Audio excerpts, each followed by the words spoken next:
orthopedic surgeon. So I'm Dr. Chaitali Parekh. Actually, I'm a radiologist, but as today is a phase of, as we say, subspecialization or super specialization, I think is a better terminology. So I have super specialized in musculoskeletal radiology. So basically, I did a 2-year fellowship in musculoskeletal radiology, and now I do dedicated just musculoskeletal practice.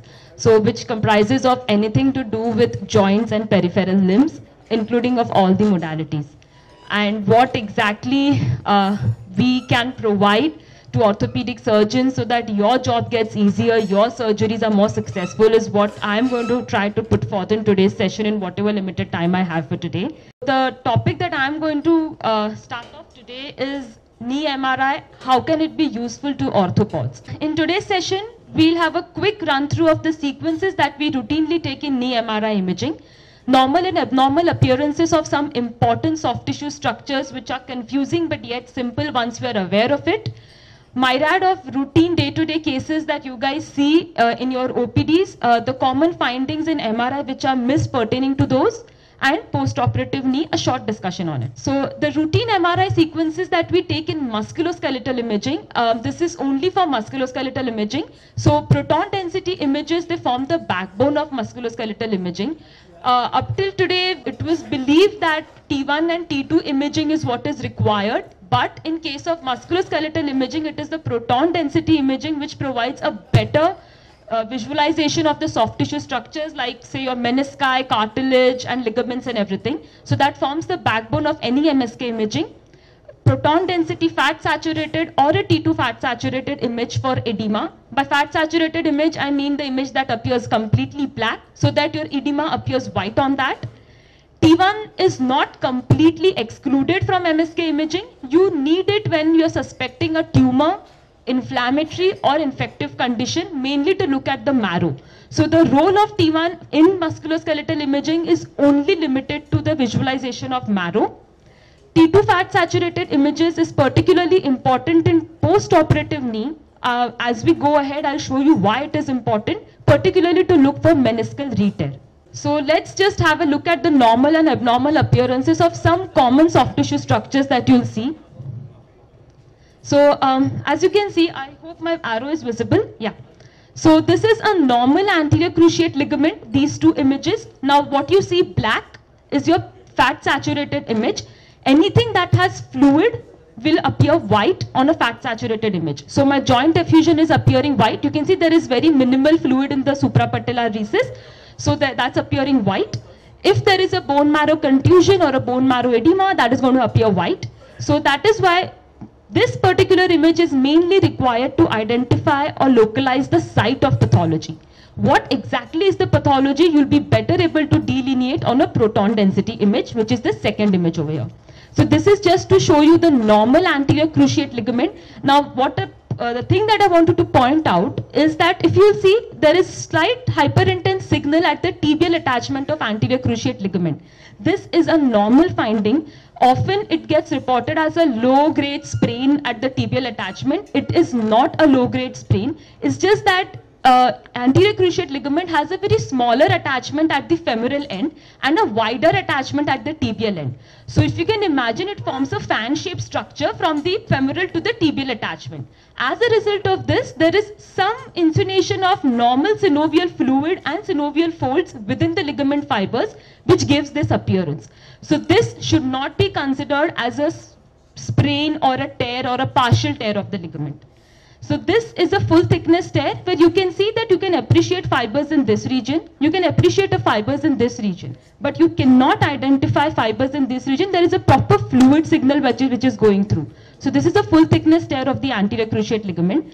Here, this is a mucoid degeneration of anterior cruciate ligament. Now often I am asked that how do you differentiate a mucoid degeneration from a tear of the ACL?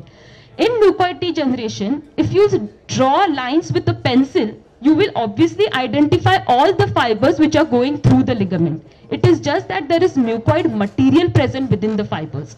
Whereas in case of a tear, you can see that there is complete disruption of the ligament fibers. So there will be a break in the ligament fibers. So that's how you differentiate between the two. Another important concept is that you guys see two bundles when you're operating. Even in radiology, we can identify the two bundles of anterior cruciate ligament. So here you can see, if you can identify, there is one black structure here and the other black structure here. I've marked it in yellow and red. The yellow structure is the anteromedial bundle and the red structure is the posterolateral bundle. Why is this important? Because you also know, we also know, single bundle injuries can occur. So this patient had a single bundle injury. On sagittal, you can see that it is an attenuated ligament. On axial, you can identify the anteromedial bundle very well. The posterolateral bundle is completely scarred. So it was actually absent and just replaced by some fibrous tissue. This patient may not have a complete Lachman laxity that is obviously found in a full thickness tear. He may just have mild laxity because one of the bundle is intact. So this was a single bundle tear. Just to tell you something about the meniscus signal that you see on MRI. So grade 1 signal is just like a blotch or just an area of hyperintense signal. By hyperintense I mean it is appearing brighter. Normally it should be jet black in color. So you can see there is some hyperintense signal in here which is ill-defined. Similarly on the fat saturated image you can appreciate the hyperintense signal. So this is something called as the grade 1 signal, which is not a tear. Again, grade 2 signal is that you see a hyperintense signal. It is a linear signal, but it is not reaching up to the articular surface. That's why when you guys operate or when you do an arthroscopy, you cannot identify anything in a grade 2 signal meniscus because you guys are only going to see the surface of the menisci. And this particular signal is not reaching up to the surface. So this is not equivalent to a tear. It is just a grade 2 signal. Next is a grade 3 signal where you can see that this hyperintense signal is actually extending up to the articular surface. And when it is extending up to the articular surface, you guys can see it on an arthroscopy and then you guys take a call of either a repair or meniscectomy, whatever is the further management as per the patient's age. So this is a grade 3 signal and grade 3 signal is equal to a meniscal tear. So grade 1 and grade 2 signals are just degenerative signals. Grade 3 signal is what is a tear. Now let's just have a quick look at the different day-to-day cases and the common findings which are often missed. So first is a ramp lesion. It's a very important finding. Obviously it happens in a patient with anterior cruciate ligament injury. If not repaired, the graft can fail. From what I understand is that normally the portals that are used are anteriorly placed and for orthopods to go posteriorly is a bit of a task. So if we as radiologists do not report that there is a posterior-meniscocapsular junction tear and if you guys do not look behind, it's possible that ramp lesion will not be repaired and it can result into further bad consequences. So it is really important on our part to report these lesions. So here you can see that there is a proper fluid signal which is going between the meniscus and the capsule. Ramp lesion is reported only when you see a proper fluid signal. How do you know it's a fluid signal? You can just compare the intensity of this signal with any fluid that you see on the image. So here you can see there is a joint, there is some joint fluid and the whiteness of this fluid and the whiteness of this area is same. It means that this is a ramp lesion. And this patient obviously had an ACL tear. Another patient, you can see that this patient is having an ACL tear. Along with that, there is a discrete ramp lesion. You can see a proper fluid signal between the meniscus and the capsule. Similarly, on the proton density non-fat saturated image, you can appreciate the ramp lesion. So this was nothing but the ramp lesion in a patient with anterior cruciate ligament tear. This was the report that was given by me. As you can see, I had reported a proximal third anterior cruciate ligament tear and along with that a ramp lesion. And luckily I got a feedback for this patient from Dr. Sheetal Gupta because he had operated on this patient. And this is the video of the arthroscopy that was provided by him. And thank you so much, sir, for this video. So I guess this video will be more understood by you guys than what I'll make out of it. But this is what is the ramp lesion over here. If you see, he's trying to probe it and actually he can separate the ramp lesion out. And now this is your expertise area, where he is going to repair the ramp lesion so that the ACL graft that he puts in does not fail.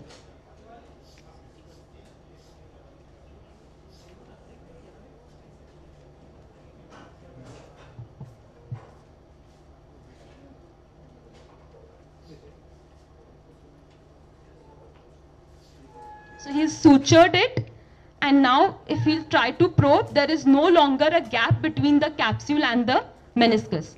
Sir, I hope I have understood it fine. Okay. The next common thing which is often not picked up is, and should be picked up on a radiology MRI of the knee, is this is a patient who again has an anterior cruciate ligament tear. Now I'm going towards the lateral compartment, and what I can see is there is a signal, okay? Any signal in the meniscus seen on a proton density image reaching up to the articular surface is a tear, unless it's a post-operative meniscus. So that is very important, unless it's a post-operative meniscus. Why I'm saying that, I'll come to it later.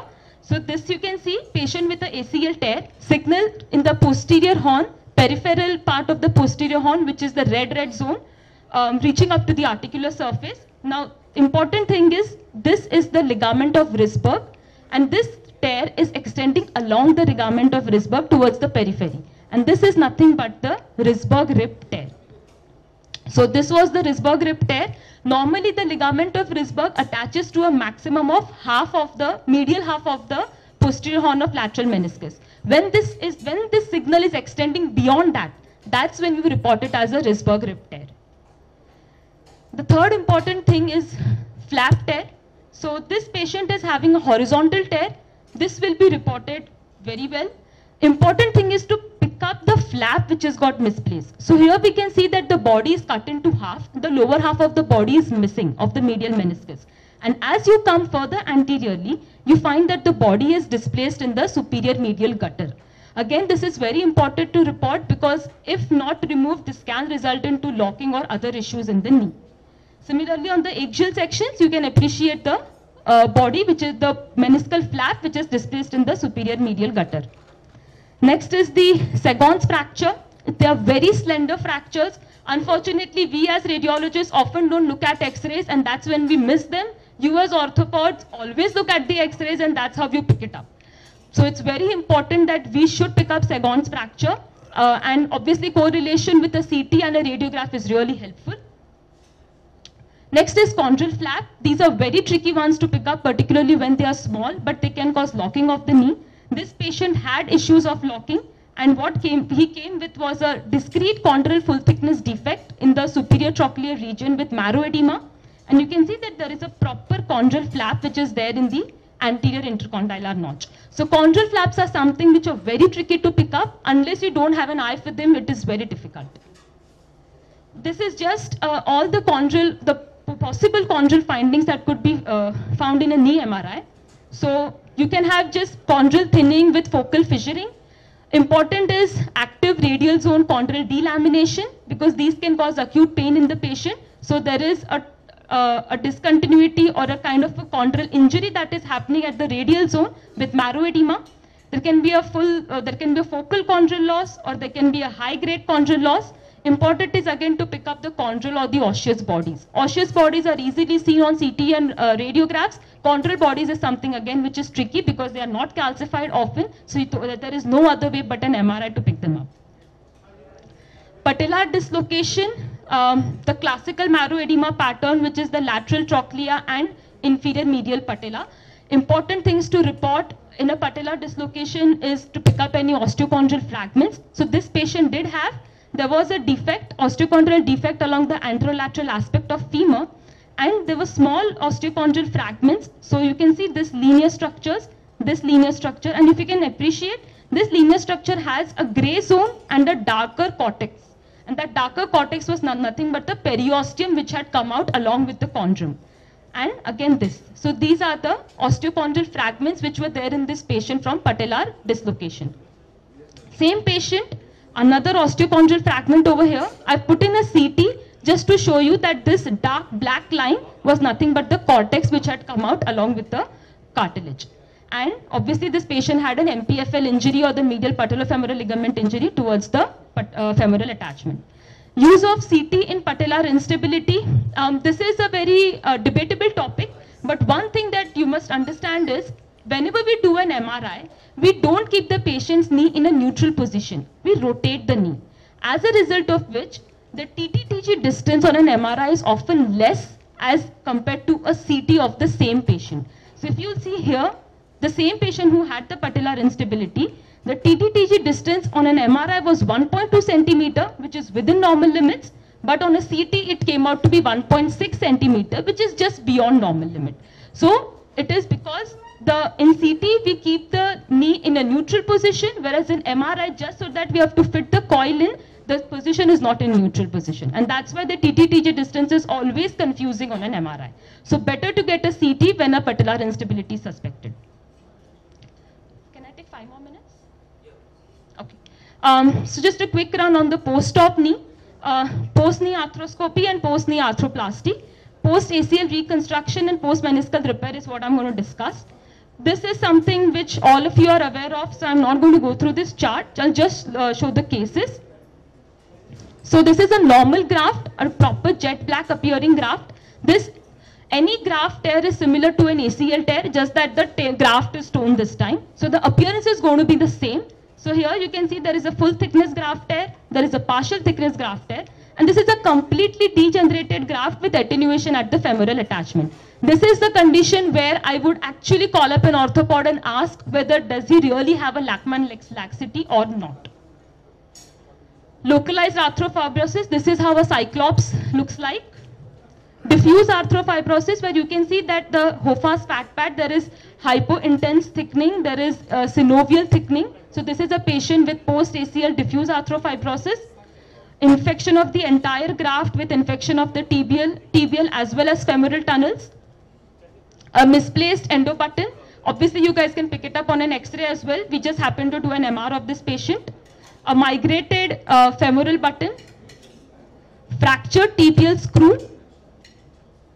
Next is an important thing, which is post-meniscal repair imaging. Now I had told that in proton density, any hyperintense signal extending up to the articular surface is a tear unless it's a post-operative knee. Normally in a post-operative knee, you will always see such signals which are extending up to the articular surface on a proton density image. That does not mean that the meniscus has retorn or there is a re-tear. Meniscal re-tear is only diagnosed in a post-operative knee on a T2 fat saturated image.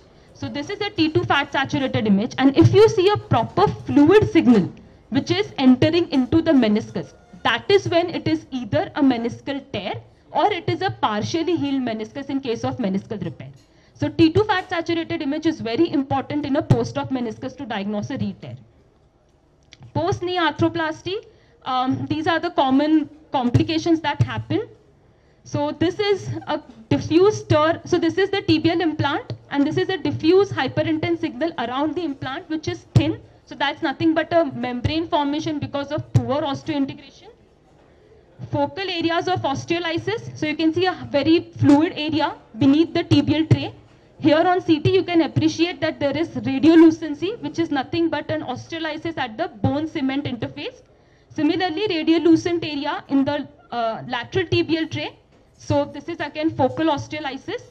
Because of this osteolysis, this patient had a subsidence. So you can see that the tibial trays begin to tilt. And here, this patient also had a fracture of the spacer. Now this spacer fractures cannot be picked up on CT because they are not radiodense, but they can be seen on an MRI, provided you have a MAS protocol imaging. Maverick protocol imaging is something, Maverick or MAS protocol imaging is something that we have at Pulse. So we are able to provide you with post-operative images very well. And this is diffuse osteolysis, where you can see that there is radiolucency everywhere, and this is nothing but a loosening of the implant.